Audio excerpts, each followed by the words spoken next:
Hello guys, मैं हूँ चिराग और आज मैं it's okay to not be okay का 14th एपिसोड एक्सप्लेन करूँगा। तो अगर आपने इसके पुराने एपिसोड्स नहीं देखे तो ज़रूर जाकर चेकआउट करें। एपिसोड की शुरुआत में हमें वही सीन दिखाया जाता है जहाँ पर कॉमनियोंग गैंगजी और सैंगजी हॉस्पिटल में छोड़कर जा रही थी। तभी गैंगजी से रोकता है और बोलता है प्लीज़ तुम यहीं पर रुक जाओ। गैंगजी कॉमनियोंग से बोलता है कि प्लीज़ तुम यहीं पर रुक जाओ, मुझे तुमसे कुछ कहना है। पर कॉमनियोंग बोलते हैं कि मैं जानता हूँ कि ये मेरी मॉम का बटरफ्लाई है। कॉमनियोंग बोलती है कि मैं तुम्हें छोड़कर नहीं जा रही, इसलिए तुम मेरा पीछा मत करना। और फिर वो वहाँ से चली जाती है। गैंगजी मैनेजर को कॉल करके बोलता है कि तुम कॉनियों का ध्यान रखना, और वो सीधे हॉस्पिटल में चली जाता है जहाँ पर सैंगजी टेबल के नीचे छुपा हुआ था। और गैंगजी सैंगजी को जैसे तैसे समझाकर बाहर ले आता है और वो जूरी की मॉम को बोलता है कि आप इसका ध्यान रखना, मैं अभी बाहर जा रहा हूँ। फिर हमें नेक्स्ट सीन दिखाया जाता है जहाँ पर डायरेक्टर हॉस्पिटल पहुँच गए थे और वो देखते हैं कि सारे पेशेंट और डॉक्टर उस पेंटिंग के पास खड़े हैं। वो पेशेंट बोलते हैं कि ये तितली सैंगजी ने नहीं बनाई है और सैंगजी भी नहीं चाहता कि ये पेंटिंग इसमें रहे, इसलिए हम इसे हटा रहे हैं। डायरेक्टर बोलते हैं ठीक है, तुम सही कर रहे हो, और वह वहाँ से अपने रूम चले जाते हैं। फिर डायरेक्टर अपने रूम में जाकर गैंगजी को बुलाते हैं और वो दोनों साथ में सीसीटीवी चेक करने लगते हैं कि आखिर वो पेंटिंग किसने बनाई है। लेकिन जैसे ही वो रिकॉर्डिंग चेक करते हैं वो काफ़ी हैरान हो जाते हैं क्योंकि पेंटिंग नर्स पार्क ने बनाई थी। फिर गैंगजी उन सारी बातों को याद करता है जो बातें उसने नर्स पार्क से करी थी। फिर हमें कॉमनी का सीन दिखाया जाता है जहाँ पर वो कुछ ढूंढ रही थी। कॉमनी भी समझ जाती है कि इसकी मॉम वापस आ चुकी हैं। फिर हमें डायरेक्टर और गैंगजी दिखाए जाते हैं।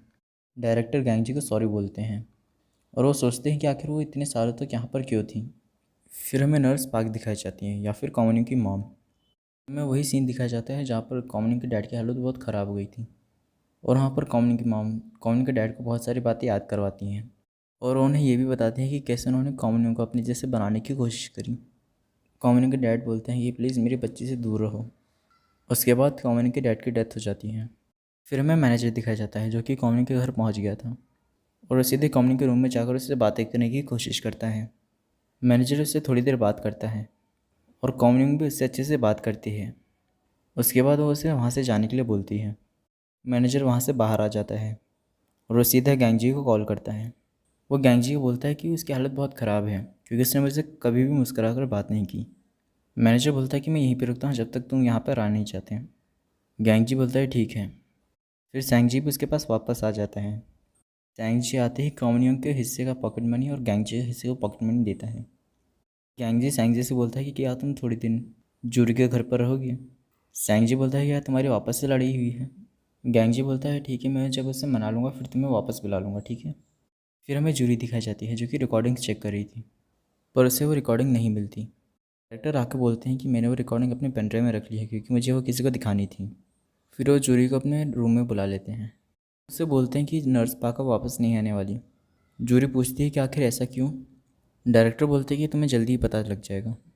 वो बोलते हैं कि तुम सारी नर्सेस को संभालो क्योंकि तुम यहाँ पे सबसे ज़्यादा एक्सपीरियंसड हो। जूरी बोलती है कि आप मेरे माम के साथ गप्पे मारते हुए ड्रिंक ले सकते हैं, बात दिल में दबा कर मत रखिए। फिर डायरेक्टर वहाँ से चले जाते हैं। फिर हमें मैनेजर दिखाया जाता है जो कि कॉमनी के घर के बाहर ही बैठा हुआ था और तभी वहाँ पर गैंगजी पहुँच जाता है और गैंगजी मैनेजर को सारी बातें बताता है। मैनेजर बोलता है ये सारी बातें जानने के बाद भी क्या तुम अब कॉमनी के साथ रहोगे। गैंगजी बोलता है मैं रहूँगा। वो बोलता है वो मेरे लिए सिर्फ कॉमनियोंग है, दो ही जे की बेटी नहीं। उसके बाद मैनेजर उससे बातें करने लगता है।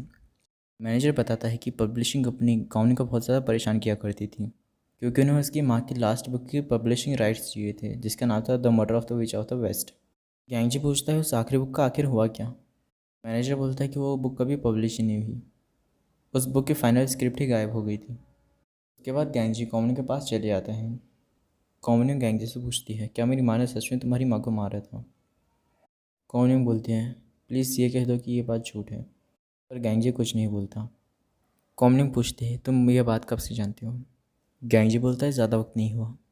गैंगजी से समझाने की कोशिश करता है पर कॉमनी वहाँ से चली जाती हैं और वो अपने रूम में जाकर बहुत ज़्यादा रोती हैं। फिर हमें जैसू और सैंगजी दिखाए जाते हैं। जेसू गैंगजी को कॉल करने की बहुत कोशिश कर रहा था, गैंगजी कॉल ही नहीं उठा रहा था।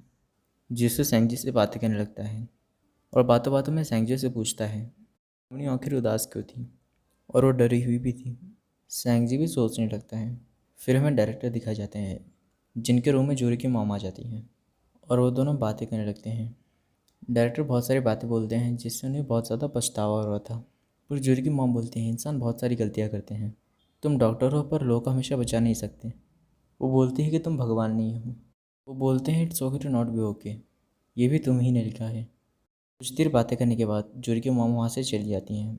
फिर हमें नाइट का सीन दिखा जाता है जहाँ पर जूरी के घर में जूरी की मॉम असिस्टेंट बहुत सारे राइस बॉल बना रहे थे। मैनेजर वहाँ पर आ जाता है। जूरी की मॉम बातें करते करते बताती हैं कि सैंग जी वापस यहाँ पर आ चुका है, तो ज़रूर कॉमनी और गैंगजी के बीच में झगड़ा हुआ होगा और इसी चक्कर में वो दोनों खाने पर ध्यान नहीं देंगे, इसलिए हम उनके लिए ये सब बना रहे हैं। मैनेजर ये सारी बातें सुनकर इमोशनल हो जाता है। जूरी ये सब देखकर स्माइल करने लगती है। उसके बाद जूरी मैनेजर से बोलती है कि तुम भी खाना खा लो, इसके बाद फिर तुम मेरे रूम में आ जाना क्योंकि मुझे तुमसे कुछ बातें करनी है। जूरी बोलती है कि मुझे वो टेंशन हो रही है क्योंकि वो बिना बताए वहाँ से चले गए और वो मेरा कॉल भी नहीं उठा रहे हैं। मैनेजर बोलता है कि तुम्हें उनकी चिंता करने की ज़रूरत नहीं है। मैनेजर बोलता है कि तुम बस करो। जूरी पूछती है आखिर ऐसा क्यों। मैनेजर बोलता है आखिर तुम कब तक मून गैंगजी करती रहोगी। पर जूरी से बोलती है कि मैं गैंगजी की बात नहीं कर रही, मैं कॉमनी की बात कर रही हूँ। मैनेजर उससे बातों बातों में बोल देता है कि तुम मुझे बहुत पसंद हो। जूरी भी उससे इनडायरेक्टली बोल देती है कि हाँ तुम भी मुझे बहुत पसंद हो। उसके बाद मैनेजर वहाँ से चले जाता है। फिर हमें कॉमनी और गैंगजी दिखाए जाते हैं। कॉमनी डोर के पास ही बैठ गई थी और गैंगजी भी डोर के दूसरे साइड बैठा हुआ था। गैंगजी कॉमनी को सारी बातें बताता है कि उसे ये सारी बातें पता लगने के बाद कैसा लगा। वो कॉमनी को समझाने की बहुत कोशिश करता है। कॉमनी भी डोर के दूसरी साइड रोती रहती है। फिर हमें हॉस्पिटल का सीन दिखाया जाता है जहाँ पर डायरेक्टर एक केयरटेकर से पूछते हैं क्या तुम आज मेरे साथ ड्रिंक करना पसंद करोगे। केयरटेकर बोलता है कि मुझे किसी बोरिंग बुड्ढे के साथ ड्रिंक करने नहीं जाना। डायरेक्टर बोलता है कि कोई अपने बाप के साथ ऐसी बातें करता है। फिर वो दोनों साथ में बाहर चले जाते हैं। फिर हमें वापस से कॉमनी और गैंगजी दिखाए जाते हैं जहाँ पर बैकग्राउंड में एक प्यारा सा म्यूज़िक चल रहा था और हमें कॉमनी और गैंगजी के पुराने सीन्स दिखाए जाते हैं जो उन दोनों ने साथ में बिताए थे। फिर हमें मॉर्निंग का सीन दिखाया जाता है जहाँ पर सैंगजी अपना मोबाइल चेक करता है पर उसे गैंगजी का एक भी कॉल नहीं आया था। वो समझ जाता है कि कॉमनी और गैंगजी अभी तक लड़ ही रहे हैं। फिर हमें हॉस्पिटल का सीन दिखाया जाता है जहाँ पर जूरी कॉमनी को कॉल करने की कोशिश करती है पर उसका कॉल नहीं लगता। वहाँ पर एक पेशेंट आ जाती है जो कि तांत्रिक थी जिसे आपने ऑलरेडी देख ही रखा होगा। वो बोलते हैं कि क्या गैंगजी यहाँ पर आया है। जूरी से पूछते हैं आखिर तुम उसके बारे में क्यों पूछ रहे हो। वो बोलते हैं कि गैंगजी ने मेरी मदद करी थी इसलिए मुझे अच्छा सा नाश्ता देना चाहती थी। और वो पेशेंट पूछती है क्या तुम्हें किसी का कॉल आया था। जूरी पूछती है कि आखिर किसका कॉल। वो बोलती है मेरे डैड का। जूरी पूछती है अगर उनका कभी कॉल आया तो मैं क्या बोलूँगी उन्हें। वो पेशेंट बोलती है अगर ऐसा हुआ तो फिर उनसे बोलना कि मैं उनसे बात करूँगी। फिर हमें वापस से कॉमनी और गैंगजी का सीन दिखाया जाता है। गैंगजी कॉमनी को बता ही देता है कि नर्स पार्क ने ही उस पेंटिंग में बटरफ्लाई बनाई थी। कॉमनी बोलती है कि वो औरत मेरी माँ नहीं हो सकती, उन्हें देखे हुए मुझे 20 साल हो चुके हैं पर उन्हें मैं अच्छी तरीके से पहचान सकती हूँ। गैंगजी बोलता है कि डायरेक्टर ओ और तुम्हारे डैड उन्हें सालों से जानते थे पर वो भी उन्हें पहचान नहीं पाए थे। फिर कॉमनी नर्स पार्क के बारे में बहुत सारी बातें याद करने लगती है। कॉमनी समझ जाती है कि वो यहाँ पर आ चुकी हैं और वो गैंगजी को यहाँ से जाने के लिए बोलती हैं। वो उस पर बहुत ज़ोर से चिल्लाती है पर गैंगजी बोलता है कि मैं तुम्हें यहाँ से छोड़कर नहीं जाऊँगा चाहे कुछ भी हो जाए। और कॉमनी नहीं रुकती इसलिए गैंगजी से हक कर कर चुप करा देता है। उसके बाद हमें सैंज दिखाया जाता है जो कि गैंगजी को कॉल करता है और वो दोनों बातें करने लगते हैं। गैंगजी बोलता है कि कॉमनी की तबीयत अभी ख़राब है। सैंगजी बोलता है कि उसे कैसे दर्द हो रहा है। गैंगजी बोलता है तुम उसकी फ़िक्र मत करो, मैं उसे संभाल लूँगा। और वो कॉल कट कर देता है। गैंगजी जूरी की मॉम के पास जाकर बोलता है कि मैं ये खाना डिलीवर कर दूँगा कॉमनी और गैंगजी के घर पे। हमें वापस से हॉस्पिटल का सीन दिखाया जाता है जहाँ पर दूसरा पेशेंट जिसे कि आप जानते ही हैं वो गैंगजी के बारे में पूछता है। तो नर्स पूछते हैं कि तुम्हें आखिर उससे क्या काम है। वो बोलता है कि मुझे उन्हें कुछ फ़ोटोज़ दिखाने थे। वो उन सभी को अपनी गर्लफ्रेंड की फ़ोटो दिखाता है। बोलता है कि मैं जल्दी डिस्चार्ज होकर उसके पास चले जाऊँगा। वो बोलता है मिस्टर मून गैंगजी अगर वापस आए तो मुझे भी बता देना। ये देखकर वहाँ का डॉक्टर बोलता है लगता है यहाँ के सारे पेशेंट मून गैंगजी को बहुत ज़्यादा पसंद करते हैं। उसके बाद वहाँ पर पुलिस आ जाती है जो कि डायरेक्टर से मिलने आए थे। फिर हमें कॉनी के घर का सीन दिखाया जाता है जहाँ पर सैंगजी और जेसू उनके घर पहुँच गए थे और सैंगजी दौड़ते हुए उनके घर में घुस जाता है। जेसू गैंगजी से बातें करने लगता है। बातें करते करते जेसू बोलता है कि तुम बाहर आओ, मुझे तुमसे कुछ ज़रूरी बातें करने हैं। फिर हमें सैंगजी दिखाया जाता है जो कि कॉनी के रूम में गया था, वो उसके लिए खाना लेकर आया था। सैंगजी बोलता है कि आज तुम्हारी तबीयत ख़राब है इसलिए आज मैं तुम्हें बच्चों की तरह खाना खिलाऊँगा। पर कॉनी सैंगजी से बोलती है मुझे माफ़ कर दो, ये सब मेरी गलती है। और वो उससे रोते हुए सॉरी बोलती हैं। वो उससे रोते हुए बहुत माफ़ी मांगती है, पर सैंगजी उसे खाना खिलाने लगता है। सैंगजी कॉमनिंग से बोलता है कि तुम दोनों और लड़ो मत, अब जल्दी से वापस दोस्त बन जाओ। हमें जेसू और गैंगजी दिखाए जाते हैं जो कि आपस में बात कर रहे थे बाहर आकर। गैंगजी की सारी बातें सुनने के बाद जेसू बोलता है, क्या वो तितली कॉमनिंग की मॉम है? जेसू बोलता है, रात भर दिमाग लगाने के बाद मेरा कांटा यहीं पर आकर अटका। गैंगजी बोलता है कि सैंगजी को कुछ भी मत बताना। जेसू बोलता है, हाँ ऑफकोर्स मैं नहीं बताऊँगा, मैं कोई पागल नहीं हूँ जो उसे बता देगा। जेसू से बोलता है, तुम मान लेना। गैंगजी पूछता है, क्या? कि तू कमज़ोर है, बिल्कुल भी हिम्मत नहीं है तुझ में, डरा रहता है तू भी और वो तेरी कॉमनियोंग भी। कमज़ोर लोग ही मजबूत होने का इतना नाटक करते हैं। और उससे काफ़ी सारी बातें समझाता है। उसके बाद वो थोड़ा सा मजाक कर लेता है। फिर सैंगजी कॉमनी के रूम से बाहर आ जाता है और सीधे गैंगजी के पास चले जाता है। वो बोलता है कि मैंने उसे अच्छे से खाना खिला दिया है। सैंगजी गैंगजी को बताता है कि कॉमनी उसे बार बार सॉरी कही जा रही थी। सैंगजी बोलता है कि मैंने उसे बोला था कि अगर तुम ये दरिया खा लोगे तो मैं तुम्हें माफ़ कर दूंगा। उसने वो खा भी लिया, इसलिए मैंने उसे माफ़ भी कर दिया। ये सुनकर गैंगजी भी इमोशनल हो जाता है और वह सैंगजी से बोलता है, सैंगजी प्लीज़ मेरे गले लग जाओ। उसके बाद जेसू और सैंगजी वहाँ से चले जाते हैं। उसके बाद गैंगजी को दरवाजे के पास कुछ मिलता है। असल में एक पैकेट था जिसमें कि एक बुक थी। वो अंदर आकर उससे देखता है। उस पैकेट के अंदर the hand the mock fish थी। फिर हमें कहानी सुनाई जाती है। कई सालों पहले एक अमीर परिवार में एक बहुत सुंदर बच्ची पैदा हुई। वो बेहद खूबसूरत थी, बिल्कुल एक गुलाबी फूल जैसी। उसकी माँ उससे बहुत ज़्यादा प्यार करती थी। उसकी माँ ने कसम खाई कि वो उसके लिए कुछ भी कर जाएंगी, ज़रूरत पड़ी तो उसके लिए चांद सितारे भी तोड़ लाएंगी। उस बच्ची ने जब खाना खाना शुरू किया, माँ बहुत खुश हुई। मेरी प्यारी बच्ची, तुम्हें जो चाहिए वो मैं खिलाऊंगी, बस तुम एकदम बड़ा सा मुँह खोल के रखो। हाँ, इस तरह। और जब वो बच्ची चलने लगी, माँ भागकर उसके पास गई। मेरी प्यारी बच्ची, मेरी पीठ पर बैठ जाओ, मैं खुद तुम्हें हर जगह उठाकर ले जाऊंगी। इस तरह बच्ची को पालते पालते वो माँ बहुत ज़्यादा थक गई और बच्ची से बोली, मैं बहुत थक गई हूँ, क्या तुम मेरे लिए खाना लाओगी? माँ की ये बात सुनकर बच्ची अचानक से बोल पड़ी, मम्मी मेरे हाथ नहीं हैं, मैंने उन्हें कभी इस्तेमाल नहीं किया, तो वो गायब हो गए।